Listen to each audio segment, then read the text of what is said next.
All right, now before we even get started, I want to get something right out in the open. So everybody that doesn't like the words fuck and shit and all that can just change the channel right away, because we're going to be talking in straight language here. And we're going to be talking in such a way that a lot of people could get offended. So I want all those people that get offended by, rude, obnoxious kind of language to change the channel right now so that you won't be offended, because I'm going to be talking about Christianity. And I'm going to be talking about things of that nature, and I'm going to be using language that's offensive. I'm going to be doing it almost on purpose to show people that the way religion has painted Christianity has fuck all to do with what Christianity really is. And so it's important to understand that, and through the language that I use, it'll be transmitted, because the first thing they tell you when you go and get involved in a Christian organization is how you got to be spiffed up and looking like you're happening and being some kind of three-piece suit toting freaking Bible sporting, some kind of well-behaved type of individual, and that's all bullshit. That's all bullshit. You will become well-behaved, obviously, and you will become a certain way the more you get closer to God. Different behaviors will dissipate from your life, and that's important to note. But that's not what it's about. That's just an effect of having a relationship and being attached to Christ. It's part of, and that's not going to happen to everybody. It hasn't happened to me.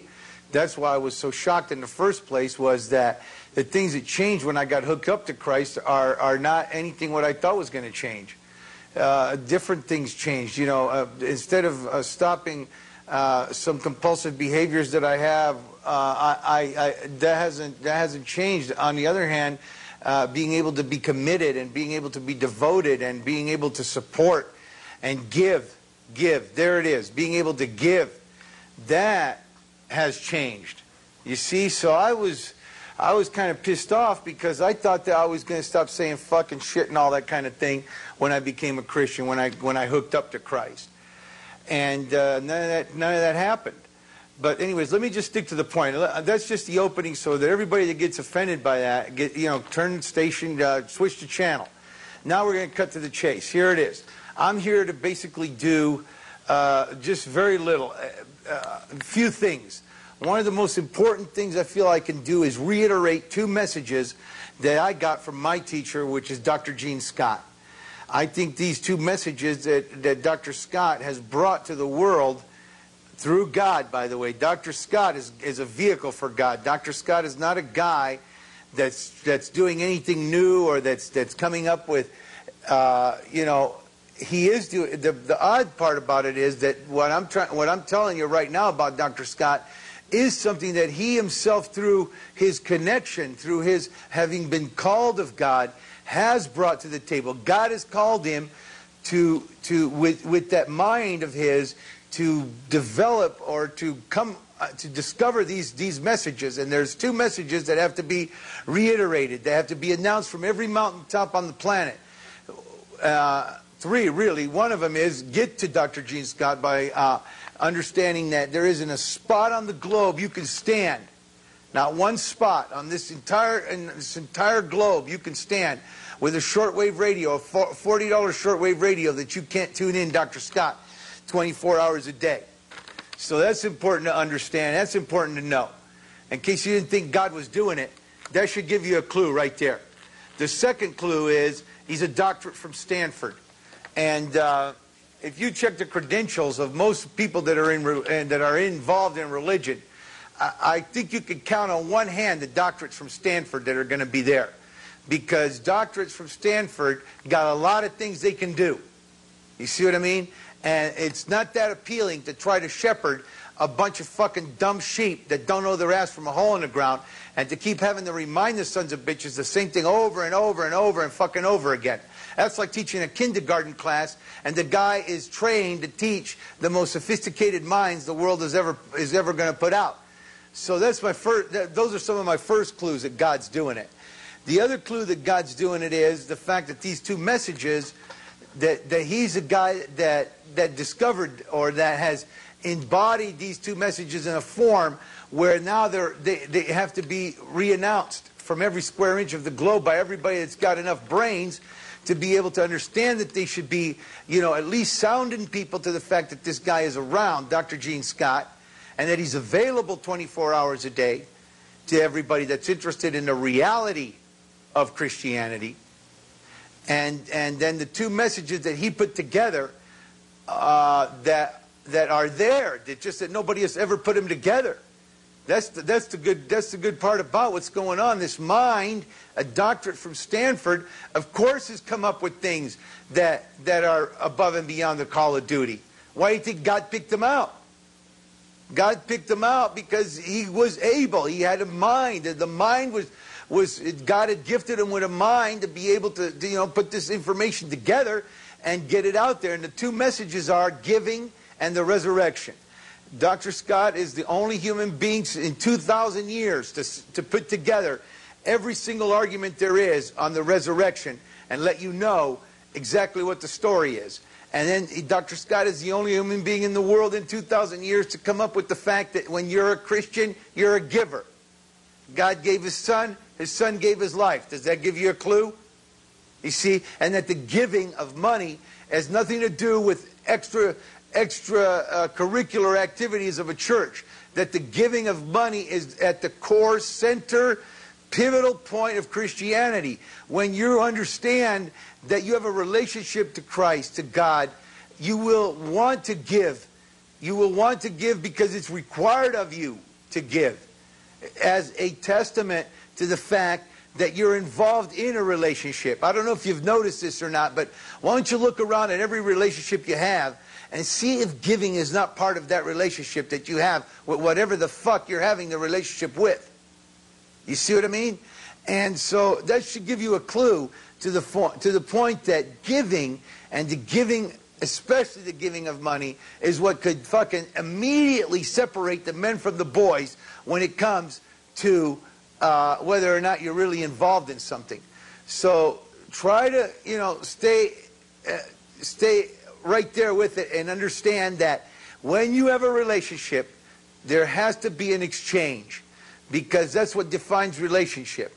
So God, since God's already so together that he knows what's going to separate the men from the boys and what is going to help you establish. It's all for us. God doesn't need a fucking thing. Can we start from there? So when you're giving, you're not giving because God needs something. The guy who made the universe does not need your fucking money. He's doing it for you. How are you going to fucking show you have a relationship with God?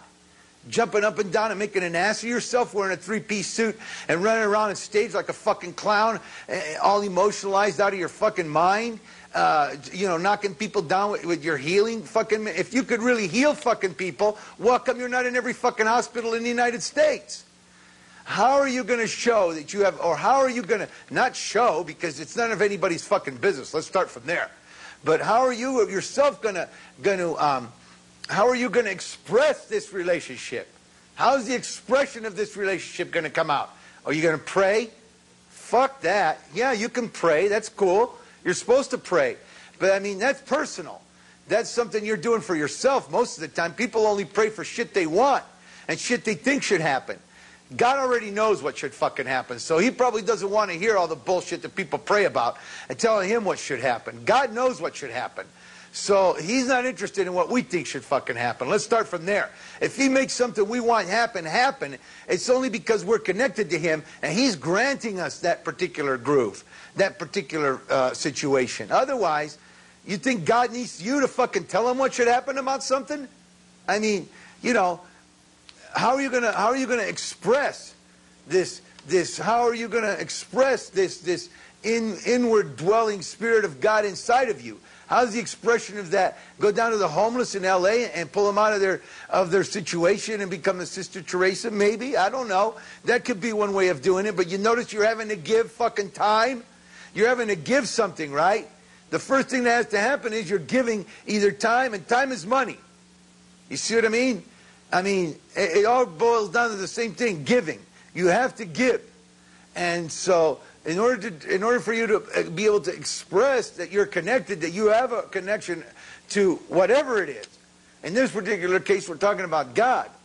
So to express it, the giving, it's at the core center. It's at the. I mean, it just fucking makes logical sense. It's not like it's like he come up with something that makes total perfect sense that should have been fucking out in the open in the first century BC, in the first century AD. This shit should have been out in the first century.